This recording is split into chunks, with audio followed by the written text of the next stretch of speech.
എല്ലാവരും രാവിലെ ഉണ്ടല്ലോ അല്ലേ?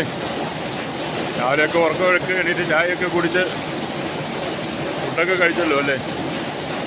പണിക്ക് പോകാനുള്ള സമയമായപ്പോൾ നല്ല മഴ ശക്തമായിട്ട് പെയ്യുക.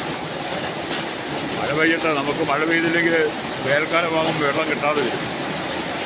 മഴയാണെന്ന് പറഞ്ഞ് നമ്മൾ ഭാരപ്പെടണം. മഴ പെയ്താലേ പ്രയോജനമുള്ളൂ. നല്ല രാവിലെ സൂപ്പർ മഴ. എല്ലായിടത്തും മഴയുണ്ടെന്ന് തോന്നുന്നു. ന്യൂനമർദ്ദമുണ്ടെന്ന് തോന്നുന്നു. അതുകൊണ്ടാണ് മഴ ഇങ്ങനെ ശക്തമായിട്ട് പെയ്യാൻ കാരണം. എന്തായാലും ഭൂമിക്ക് ആവശ്യമായ മഴ നൽകി നമ്മുടെ ഭൂമിയെ പച്ചപ്പുകൊണ്ട് വിരിക്കുന്ന ഒരു നല്ല ദൈവമുണ്ട്. അത് കേട്ടോ, അത് നമ്മൾ തിരിച്ചറിയുക.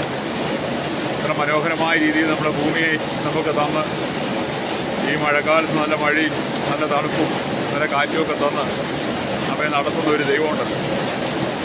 ദൈവത്തെക്കുറിച്ച് നമ്മൾ ഓർക്കുമ്പോൾ നമ്മൾ ദൈവത്തെ സ്തുതിക്കണം. മഴയെന്ന് പറയുന്നത് ദൈവം തന്നിരിക്കുന്നതാണ്. മഴയില്ലെങ്കിൽ മനുഷ്യന് ജീവിക്കാൻ പറ്റില്ല. വെയിലാണെങ്കിൽ എത്ര കാലം നമ്മൾ ജീവിക്കും? മഴയും വെയിലും കൂടെ കൂടിയതാണ് ഈ പ്രകൃതി എന്ന് പറയുന്നത്. അതാ മനുഷ്യവാസത്തിന് ഏറ്റവും പ്രയോജനം.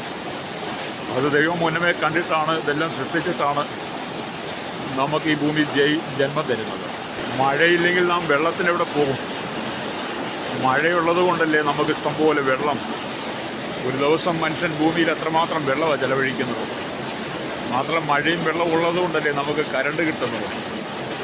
ഡാമെല്ലാം എന്നിട്ടും വറ്റിക്കിടക്കുക എന്നാണ് പറയുന്നത്. പവർ കട്ടും ഉണ്ടല്ലോ ഈ മഴക്കാലത്ത്. മഴ നിന്ന് പോലത്തെ സ്ഥിതി എന്താ? എന്തായാലും മഴ പെയ്തിറങ്ങട്ടെ കേട്ടോ. പിന്നെ എല്ലാവരും സുഖമായിട്ടിരിക്കുന്നു എന്ന് വിശ്വസിക്കുക. ഞാനും രാവിലെ എഴുന്നേറ്റ് പ്രാർത്ഥനയൊക്കെ കഴിഞ്ഞ് ബൈബിൾ വായനയൊക്കെ കഴിഞ്ഞിട്ട് ആഹാരങ്ങളുടെ കാര്യങ്ങളൊക്കെ റെഡിയാക്കി ഇരിക്കുമ്പോഴാണ് ഈ മഴ. അപ്പം മഴയുണ്ട്, മഴയ്ക്കും ഒരു സൗന്ദര്യമുണ്ട് കേട്ടോ. എല്ലാത്തിനും ദൈവം സൗന്ദര്യം നൽകിയിരിക്കുന്ന മഴയ്ക്കും അതിൻ്റേതായ സൗന്ദര്യമുണ്ട്. പക്ഷെ നമ്മളത് എങ്ങനെയാണെന്ന് രുചിക്കുമ്പോഴാണ് ആ സൗന്ദര്യം നമുക്ക് മനസ്സിലാക്കാൻ പറ്റുന്നത്. എന്തായാലും ദൈവത്തിൻ്റെ സൃഷ്ടിയെല്ലാം നല്ലതാണ്, വളരെ മനോഹരമാണ്.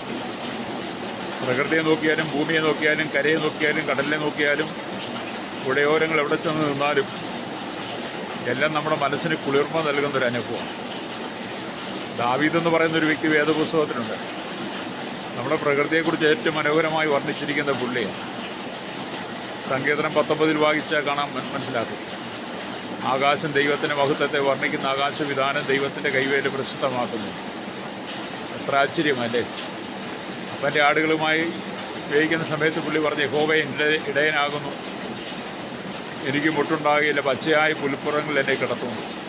അപ്പോൾ പച്ചയായ പുൽപ്പുറം വേണമെങ്കിൽ മഴ ആവശ്യമാണ്. അപ്പോൾ ആ ഭക്തനായ മനുഷ്യൻ ഈ പ്രകൃതിയെക്കുറിച്ച് എത്ര ശ്രേഷ്ഠമായി പറഞ്ഞിരിക്കുന്നത് നിങ്ങൾ വായിച്ചിട്ടുണ്ടല്ലോ അല്ലേ? എന്തായാലും അടുത്തൊരു വീഡിയോ നമുക്ക് കാണുന്നിടം വരെ എല്ലാവർക്കും വന്ദനം പറയുന്നു. ദൈവം നിങ്ങളെല്ലാവരും അനുഗ്രഹിക്കട്ടെ.